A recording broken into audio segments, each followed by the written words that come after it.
মৃত্যুদণ্ডপ্রাপ্ত আসামির শেষ কথাটা শুনে জল্লাদ কয়েক সেকেন্ড নিশ্চুপ হয়ে গিয়েছিল, কারণ ঠিক 24 ঘন্টা পর এমন কিছু ঘটেছিল যার ব্যাখ্যা আজও কেউ দিতে পারেনি।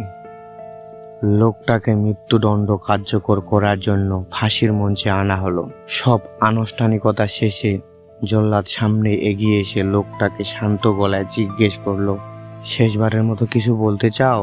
লোকটা হালকা হেসে শান্ত গলায় বলল, আগামীকাল ঠিক এই সময় আমি আবার এই মঞ্চে দাঁড়িয়ে থাকব।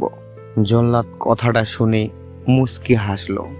ভোর 4:45 মৃত্যুদণ্ড কার্যকর হলো। সবকিছুই শেষ। পরের দিন ঠিক একই সময়ে নিয়ম মাফিক ফাঁসির মঞ্চ পরীক্ষা করতে একাই গেল জল্লাদ।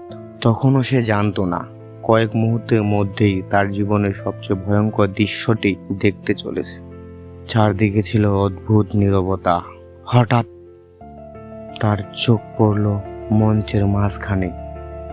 কেউ একজন দাঁড়িয়ে আছে, মাথা নিচু, দুহাত সামনে, আর গায়ে ঠিক আগের দিনে সেই আসামির পোশাক।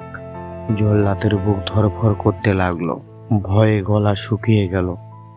তবুও সে ধীরে ধীরে সামনে এগোতে লাগলো।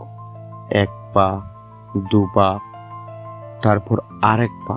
ঠিক তখনই মেঘ সরে ভোরের হালকা আলো পড়ল ফাঁসির মঞ্চের উপর।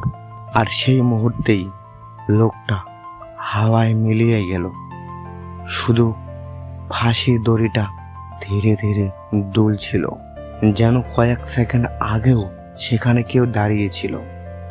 সেদিনের পর বৃদ্ধ জল্লাদ আর কোনোদিন সেই ফাঁসির মঞ্চে একা যায়নি। কয়েক বছর পরে মৃত্যুশয্যায় তিনি শুধু একটাই কথা বলেছিলেন, সেদিন আমি যাকে দেখেছিলাম সে যদি মানুষ না হয় তাহলে সে কে ছিল? আজও সেই প্রশ্নের উত্তর কেউ জানে না।